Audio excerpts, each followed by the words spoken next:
Foli ani tanuni o bɛ kɛ une fois de plus ko ɲɛsin aw ma an minnu bɛ k'an lajɛ télé liberté ale jabarani sanfɛ an b'a fɔ ko bɛɛ lajɛlen ci ani baraji télé liberté ale kanu na an ka bi babu an bɛ don ale kɔnɔna la yanni an ka don kɔnɔna la dɔrɔn an b'an ka mɔgɔ welelenw an bɛ olu yira u la Alimami Samori Toure i ni ɲankuma.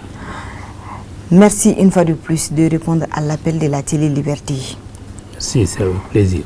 Amadou Maïga. Oui, bonjour madame. Comment vous allez? Très bien. Bienvenue. Alhamdulillah. Merci une fois de plus de répondre à notre appel. Bismillah.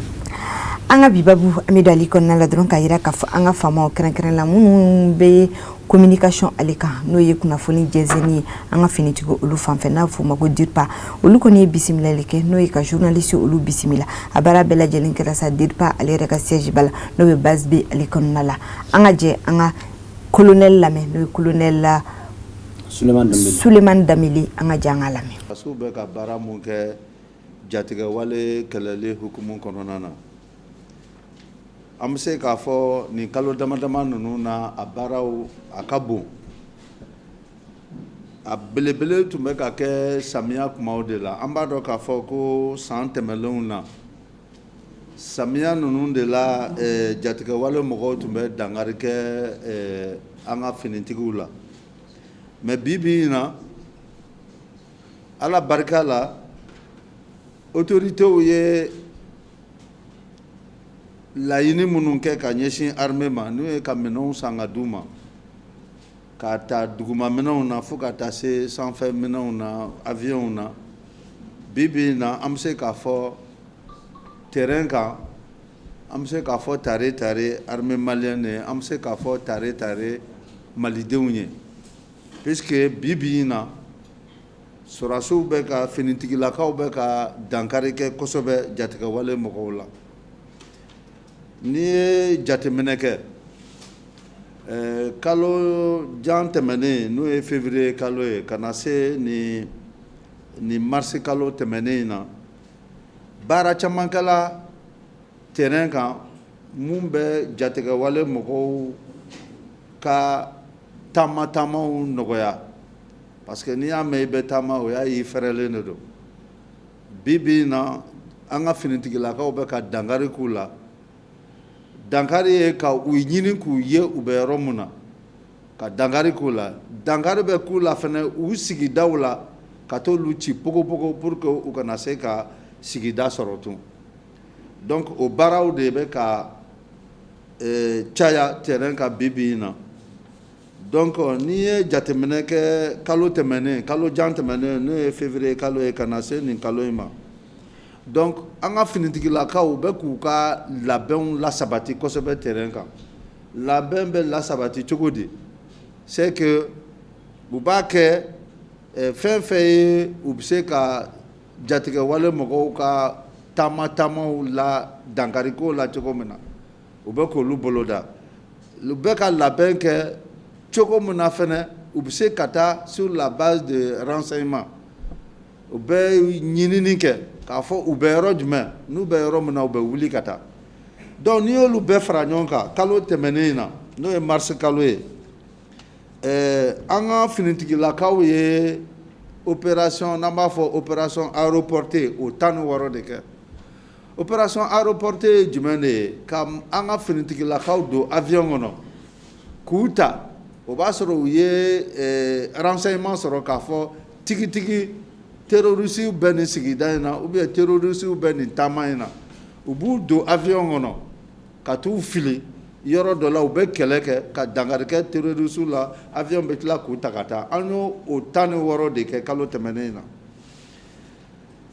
ani an b'a fɔ mun ma opération mission de reconnaissance fɛnɛ k'a fɔ an ye kibaruyaw sɔrɔ k'a fɔ terroriste u carilen bɛ nin yɔrɔ in na ou bien u bɛ ka bɔ nin sigida in na u bɛ ka taa nin sigida in na ou bien u bɛ ka dankari kɛ an ka civiliw la yɔrɔ min na donc sɔrɔdasiw bɛ wuli ka taa lajɛ est ce que an ye kibaruya mun sɔrɔ tigitigi tiɲɛ don wa nkalon don o ye kelen o de bɛ fɔ o ma mission de reconnaissance an ye kibaruya sɔrɔ k'a fɔ nin ko in bɛ yen an bɛ wuli ka taa lajɛ a bɛ yen wa n'a bɛ yen fɛnɛ u kan ka baara mun kɛ u b'o kɛ an y'o 32 de kɛ kalo tɛmɛnen na laban o ye avion ani drone olu bɛ baara mun kɛ an y'o 16 fana de kɛ kalo tɛmɛnen na donc n'i ye jateminɛ kɛ olu kɛla sigida minnu na a bɛ komi n'i ye an ka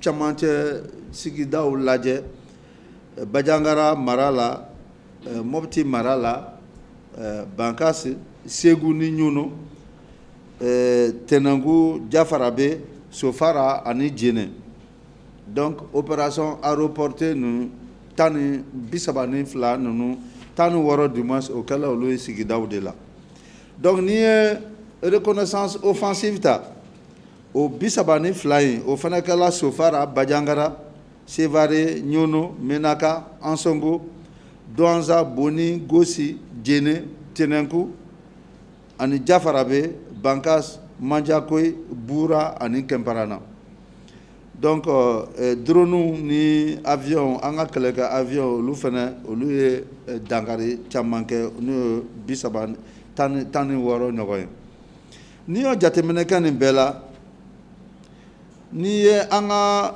pankuluw ta pankuluw ka bɔli kalo tɛmɛnen na o ye 135 donc pankuluw la o ye a bɛ komi minnu kɛlɛkɛ avion ani minnu bɛ taa mɔgɔw ta adjoint y'a fɔ mɔgɔw ta ka bɔ dugu la ka Tukutu ka taa Gao ka taa Menaka ka taa Tesalit donc ani reconnaissance mun ye an ka avion minnu man donc n'an b'a fɔ avion dɔw bɛ yen an b'a fɔ moyen ISR c'est-à-dire que olu bɛ bɔ mankan kɔni b'olu la o bɛ komi avion tɔw mais u bɛ taa fo san lege la i bɛ taa sɔrɔ a bɛ komi caméra dɔ b'u la an b'a fɔ o ma boule optronique u bɛ se ka mɔgɔw ye duguma komi i b'a ye cogo min na fɛn na donc olu avion olu ni drone u ye bɔli ko 119 de kɛ donc n'i y'o bɛɛ fara ɲɔgɔn kan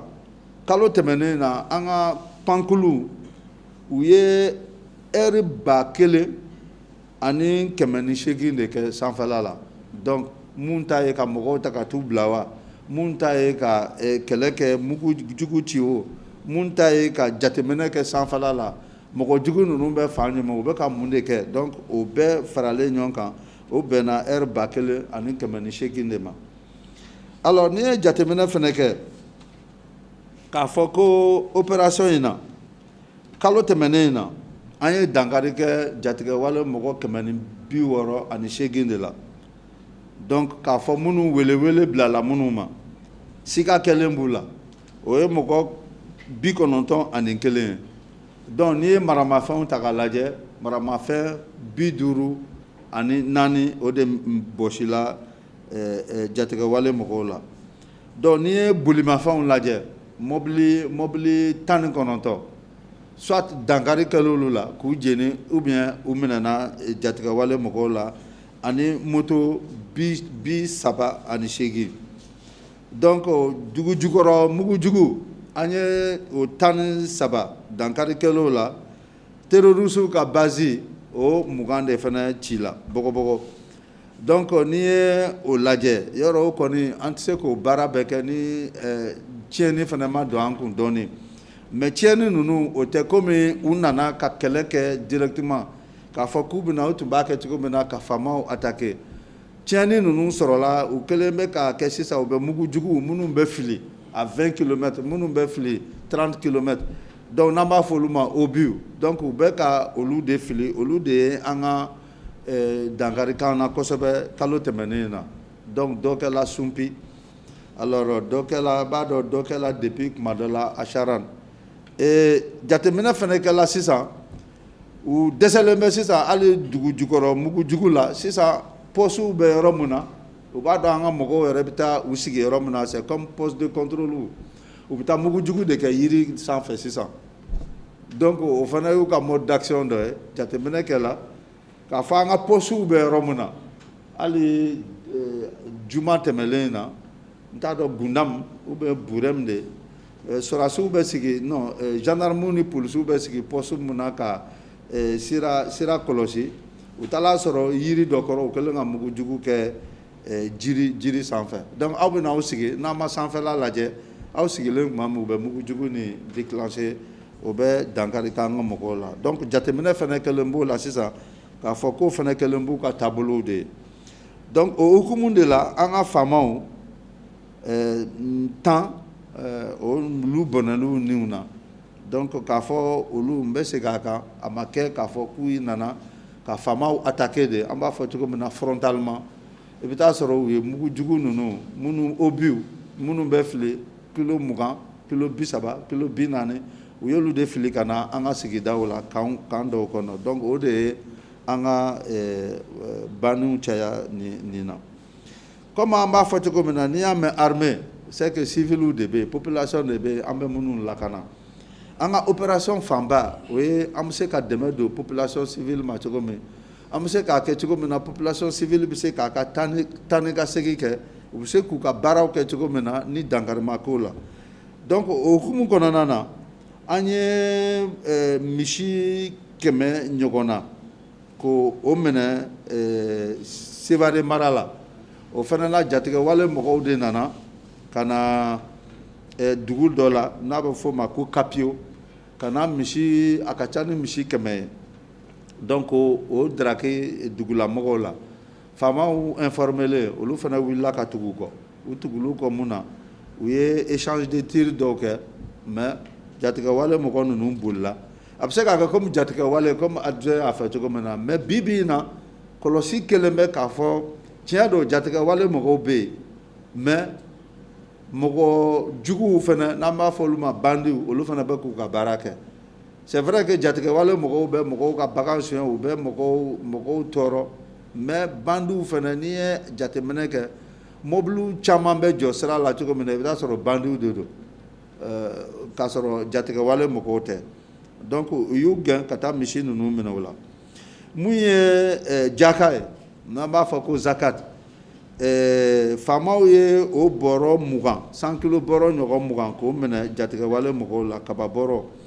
sisan nin tɛ malo ye nin tɛ ɲɔ ye nin ye kaba bɔrɔ de ye donc kaba bɔrɔ 20 ni 100 kilo bɔrɔ 20 de minɛna donc comme a tun jateminɛ kɛla k'a fɔ attaque tun bɛ kɛ fɔlɔ kosɛbɛ Sevare ni Gawo cɛ jateminɛ nana kɛ fana a bɛ kɛ kosɛbɛ Gawo ni Labezanga cɛ parce que Labezanga Gawo ni Labezanga cɛ o fana ye route logistique dɔ ye donc Bamako Sevare du moins Gawo o ta nɔgɔya la mais ka bɔ Gawo ka taa Labezanga ni ka bɔ Labezanga ka na kalo tɛmɛnen na faamaw ye mobili 150 de kɔlɔsi ka na minnu bɛ na ni minɛnw ye Gawo ani minnu fana bɛ bɔ Gawo ka Niger sira ta ka taa sanni feere lasabati cogo min na donc n'i ye jateminɛ kɛ nin mars kalo tɛmɛnen na an ye jateminɛ kɛ k'a fɔ ko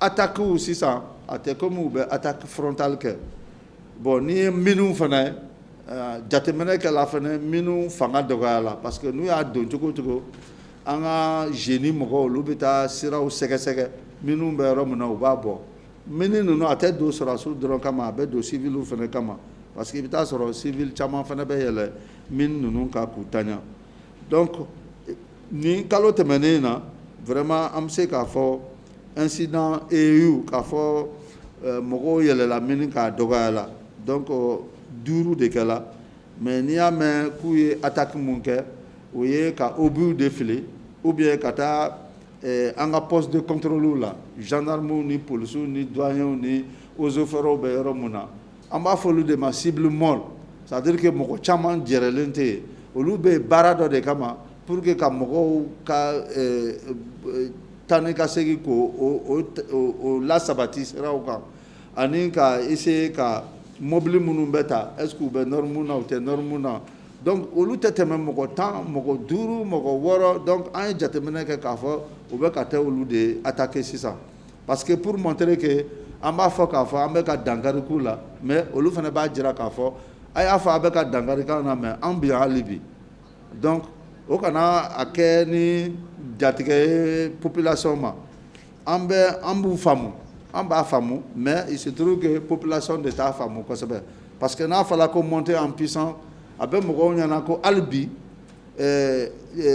jatigɛlamɔgɔ wale mɔgɔ ninnu tɛ se ka dankari kan na n'i y'a ye adjoint y'a fɔ cogo min na an bɛ kɛlɛ mun na n'a bɛ fɔ guerre asymétrique mɔgɔ t'a dɔn mun ye mun ye i bɛ taa sɔrɔ e hakili la ko mun ye balima ye a tɛ jatigɛ wale mɔgɔw la mais tile fɛ a b'a ka baara normal kɛ su fɛ i bɛ taa sɔrɔ a bɛ taa jatigɛ wale kow kɛ donc an b'o de la o de y'a to chaque fois u bɛ se ka u yɛrɛ firifiri dɔɔni ka taa ko dɔw kɛ mais o tɛ koba y'an bolo n'Ala sɔnn'a ma ni jatigɛ wale ninnu ka baara taabolo an bɛ dankari k'u la inshallah donc n'i y'a lajɛ k'a fɔ bi bi in na an bɛ se k'a fɔ alhamdulillah an ka ɲɛmɔgɔw ye jateminɛ mun kɛ k'a fɔ n'i y'a fɔ k'an ka taa duguma sira fɛ baara in bɛ gɛlɛya an bolo o de y'a to u y'u fanga bila pankulun de ɲinini na ka d'an ma donc n'i ye jateminɛ kɛ ne tun y'a fɔ cogo min na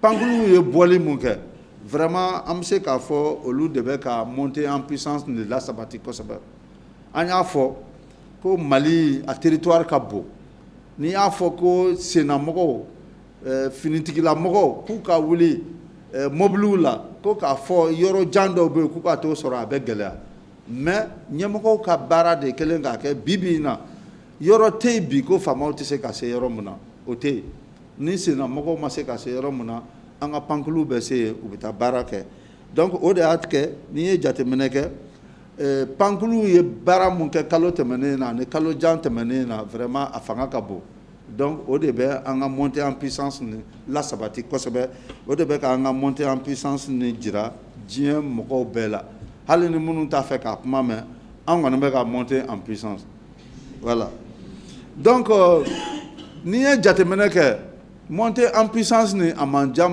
di mɔgɔ caman ye an terikɔrɔw b'olu la an mɔgɔ minnu fana bɛ yen u b'a fɛ ka u turu an kan hali bi n'an bannen don ma an b'a fɛ k'an ka yɛrɛma hɔrɔnya ta olu de bɛna la fɛn dɔw wɛrɛ don an senkɔrɔ ni mun ye droit de l'homme ye droit de l'homme n'i y'a mɛn i bɛ droit de l'homme i t'a lasabati o y'a ye a b'i ni mɔgɔ wɛrɛ de cɛ mais kɛlɛ min bɛ anw bara bi maliyɛnw de don c'est vrai que banbagaciw don u banna kuma dɔ la mais an tɛ se k'a fɔ k'an bɛ taa maliyɛn ɲɔgɔnw fana de faga ten mais an ka baara fana ye mun ye sɔrɔdasiw ka baara ye mun ye finitigilakaw ka baara ye mun ye bi ka lafiya don Mali kɔnɔ ka sécurité don ka lakana don maliyɛnw bɛ se ka bɔ u sigidaw la ka taa yala cogo min na maliyɛnw bɛ se ka baara kɛ hɛrɛ ni baden kɔnɔna na cogo min na mais ni maa ma fɛn ne nana k'e b'i don i kɔngɔnma maliyɛndenw n'u ka baara cɛ k'i bɛ dankari kɛ maliyɛndenw na an fana ka baara ye de ye ka dankari k'i la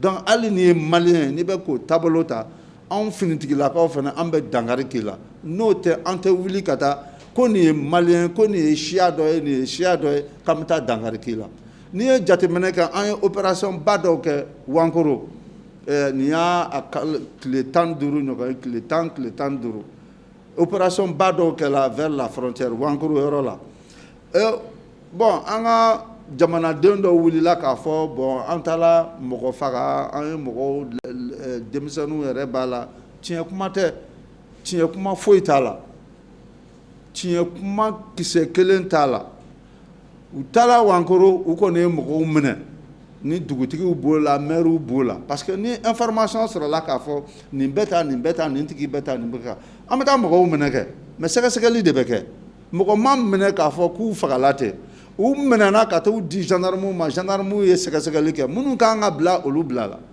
minnu sen b'a la olu minɛna olu bɛ bolo la mais ni dɔw wulila k'a fɔ an bɛ ka dankari kɛ siya dɔw la an bɛ ka dankari kɛ nin siya in na nin siya in na tiɲɛ tɛ mɔgɔ bɛɛ b'a fɔ Mali ka taa ɲɛ mɔgɔ bɛɛ b'a fɔ sécurité mais ni sécurité pratique n'a nana se mun ka bonda la u b'a fɔ ko an bagali ma o bɛ se ka kɛ cogo di moi je pense que il faut que mɔgɔw ka faamu u kana an ka kɛlɛ in ka a tigi tɔgɔ ka taa siya kɛlɛ fɛ il faut que maliyɛnw k'o de faamu siya kɛlɛ tɛ an bɛ jatigɛwale mɔgɔw ka kɛlɛ de la a y'a fɛn fɛn maa o maa ne ko e t'a fɛ ka maliyɛnw ye k'u ka taa ka segin kɛ hɛrɛ ni baden na jamana ka sigi bolo bɛ cogo min na e ko k'e t'a fɛ k'o labato ayiwa an finitigilakaw an fana bɛ wuli an bɛ dankari k'i la n'o tɛ an tɛ wuli k'a fɔ nin ye kadɔ ye an tɛ wuli k'a fɔ nin ye fila ye an tɛ wuli k'a fɔ nin ye miyanka ye an tɛ wuli k'a fɔ nin ye banbara ye pour que ka taa bamanan ye pour que ka taa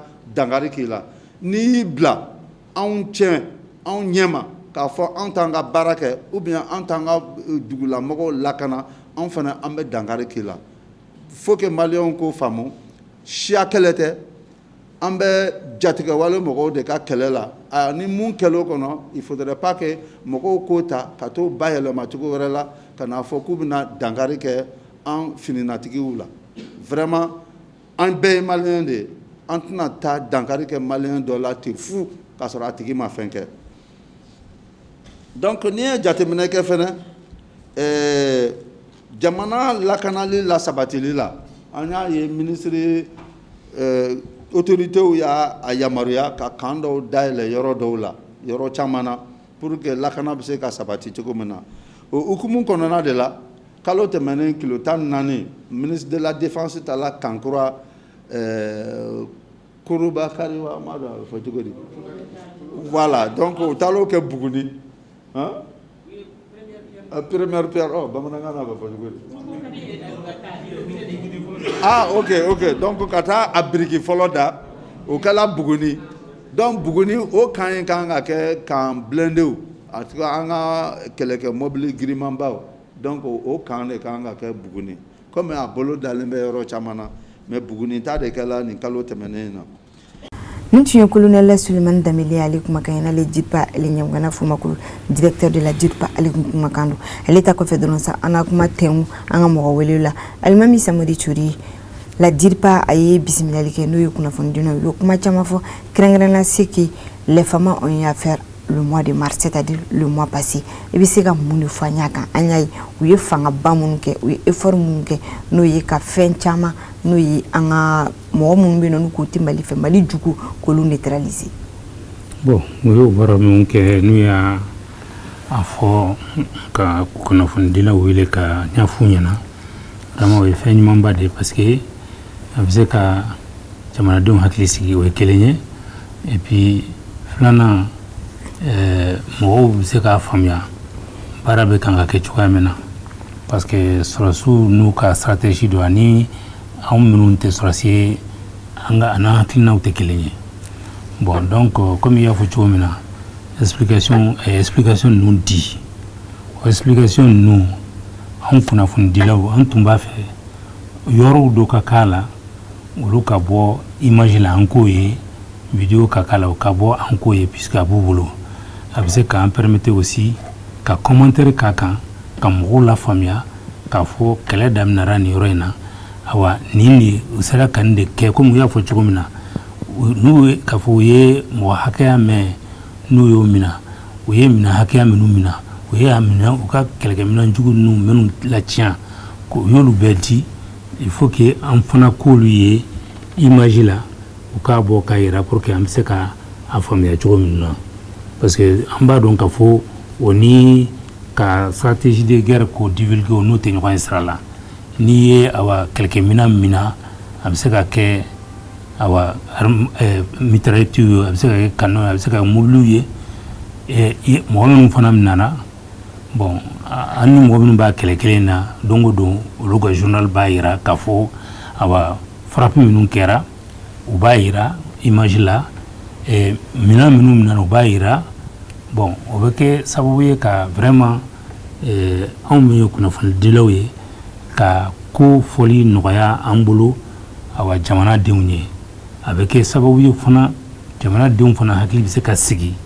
awa k'a fɔ minnu fɔra o fɛnw de filɛ nin ye nin cogo in na ten donc an kɔni bɛ se ka min fɔ k'a da awa o ka conférence de presse in kan o de ye ka taa ɲɛfɛ dɔɔni ka imagew fana fara image minnu tɛ u ka jatew n'u sɔsɔ c'est-à-dire que armée bɛɛ n'a ka stratégie de don bon fɛn dɔ bɛ yen i t'a fɔ fɛn dɔ bɛ yen diyagoya i kan k'o fɔ parce que i tɛmɛna o yɔrɔ kan ka ban. Amadou Maïga. Leur donnant l'information minime que soit peut être utile pour qu'ils gagnent. Leur position, là où ils se cachent, leur victoire, c'est normal. Il y a des Maliens qui sont parmi eux le jour, parmi eux Le jour et la nuit, ils ont autre chose à faire. Parmi eux, le jour, non, qui sont parmi nous le jour et la nuit, ils ont autre chose à faire. Ça, c'est vrai, il a raison. Et ça, il y en a en plein. Même à Bamako, il y en a. On ne les connaît pas physiquement, mais c'est parce que les Maliens collaborent avec eux. Sinon, mais eux, ils sont venus d'où? Il faut bien qu'ils s'arrêtent quelque part. Il faut bien qu'ils se reposent quelque part. Il faut bien qu'ils prennent du thé ou bien quoi, qu'ils boivent de l'eau quelque part. Il faut bien qu'ils prennent de l'essence quelque part. Mais tout ça, où est-ce qu'ils vont gagner? Il faut bien qu'ils aient, s'ils sont crevés, même s'ils ont tout ça là, quelqu'un qui leur montre la voie. Ça, c'est parce qu'ils collaborent avec des Maliens qui connaissent le pays, qui connaissent le territoire, contre beaucoup de choses. D'accord. Nous allons changer de sujet, mais nous restons toujours avec la conférence qui a eu lieu aujourd'hui au siège de la DIRPA.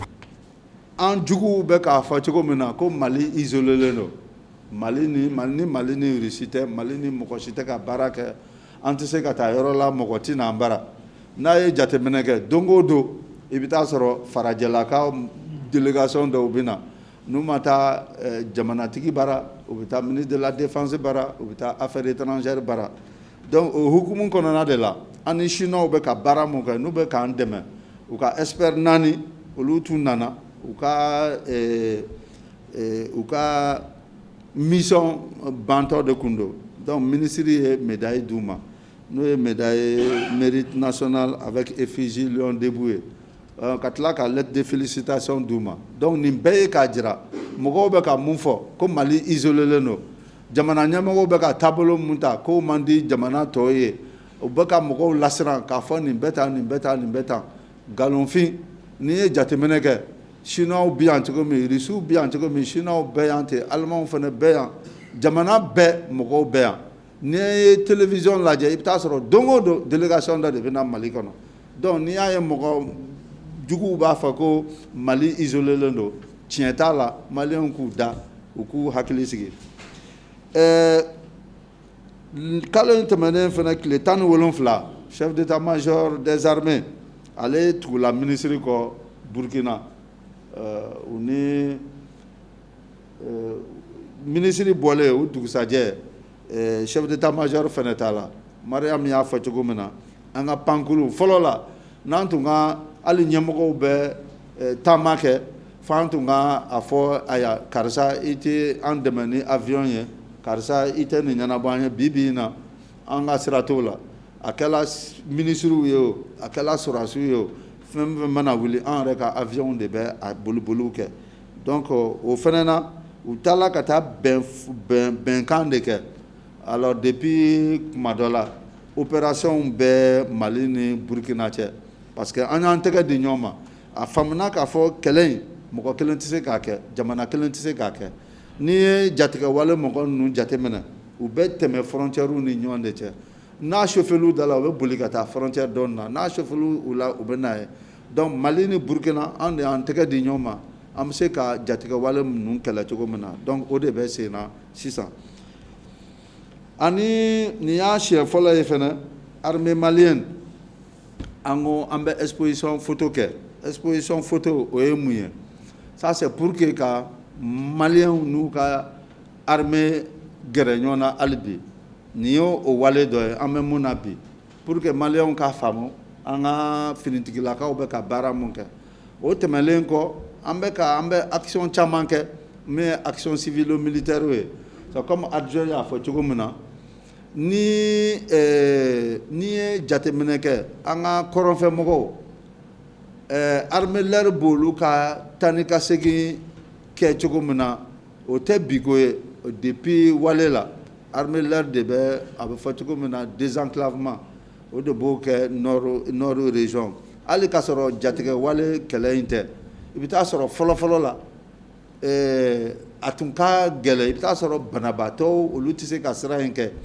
i bɛ taa sɔrɔ muso minnu n'u ka n t'a dɔn fo en état de grossesse elles sont très fébriles donc olu tɛ se ka sira kɛ donc depuis lawale la depuis les années 60 armée malienne de bɛ o assurer hali bi dɔ de faralen b'u kan bi parce que jatigɛwale ninnu kɛlɛ nana don donc a ka gɛlɛn fana minnu bɛ taa sira fɛ a kɛla mission officielle ye an ka baarakɛdaw a kɛla ka baarakɛdaw ka minɛnw ta par exemple ni moteur fɛn fɛn bɛ taa Gao ko Tombouctou Tessalit énergie mɔgɔw ka fɛn armée de b'a ta ka taa donc n'i ye dɔgɔtɔrɔ furaw fɛnɛ lajɛ k'a fɔ ko vaccin ou bien médicaments i bɛ taa sɔrɔ armée de b'o caman ba ta donc n'i ye jateminɛ kɛ o de y'a kɛ nin kalo tɛmɛnen dɔrɔn na armée ye plus de 111 tonnes a y'o de transporter mun ye minɛnw dɔrɔn ye donc adjoint y'a fɔ cogo min na mɔgɔninfinw a kɛla 3,000 ni dɔɔnin ye olu y'o de assurer. Le colonel l'a dit une fois de plus. D'après le colonel, même si nos ennemis pensent que le Mali est isolé, c'est faux car le Mali travaille avec d'autres pays comme la Chine, la collaboration Mali-Chine. Ça continue, M. Touré. Bon, ceux qui disent que nous sommes isolés, ceux qui n'analysent pas la situation, en dehors même des États, c'est les peuples. Tout le monde sait qu'aujourd'hui, l'action du Mali est saluée par la majorité des populations des États africains. Ils sont soutenus par ça. C'est ça d'abord la priorité des priorités.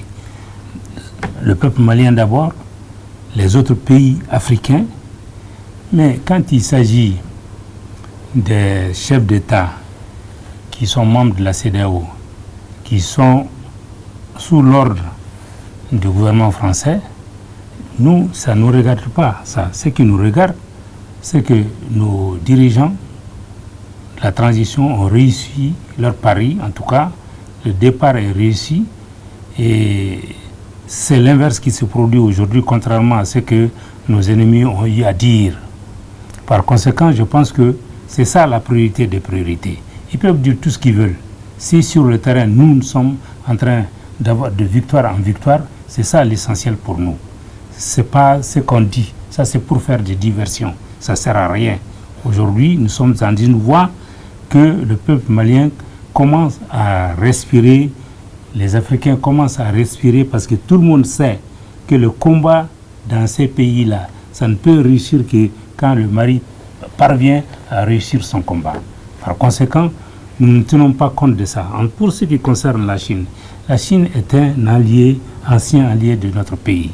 Au début de nos indépendances, ils ont aussi contribué à ce que nous ayons pas mal d'infrastructures qui ont permis à notre pays de faire un bon démarrage, de ne pas dépendre des pays voisins des produits de première nécessité. On les fabriquait dans nos pays ici dans notre pays, ici on les fabriquait. C'est plus tard qu'on les a demandé de fermer les usines et aussi de renvoyer ces cadres-là qui ont été formés et pour qu'on puisse acheter dans nos pays voisins. Et ils vont créer des usines pour remplacer nos usines. Donc, c'est ça dont ils ont peur. Parce que les Chinois, quand ils vont venir, ils viendront avoir l'objectif de faire développer notre pays afin que nous puissions bien commercer avec eux. Pas seulement avec nos produits naturels, mais nous avons les moyens d'acheter et construire notre pays, reconstruire notre pays, faire des écoles, des universités, développer notre pays. C'est ça l'objectif des Chinois envers nous. Alors que l'autre côté, c'est de faire en sorte que les richesses que nous avons, on va les laisser là-bas et nous allons acheter du pétrole, de l'essence, du gaz, alors que nous l'avons sous notre terre, on n'a pas le droit de l'exploiter, il faut qu'on nous donne l'autorisation. Aujourd'hui, il n'y a plus ça. Donc nous attendons dans les années à venir que nous allons avoir de l'autosuffisance dans beaucoup de domaines. D'accord. Voilà. Amadou Benga. Oui. Il faut noter que le colonel l'a bel et bien dit, le Mali n'est pas du tout isolé. Le Mali continue de travailler avec d'autres pays comme la Chine. Bien, le colonel, bien sûr, il est colonel de l'armée, mais il est aussi journaliste. Et il s'occupe aussi de la communication quand même.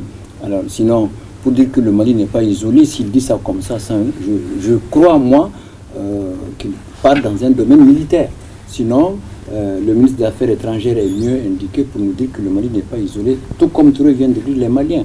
En réalité, ça c'est peut-être, je ne sais pas, le colonel peut-être qu'il a parlé sur le domaine militaire. Ça, je ne sais pas.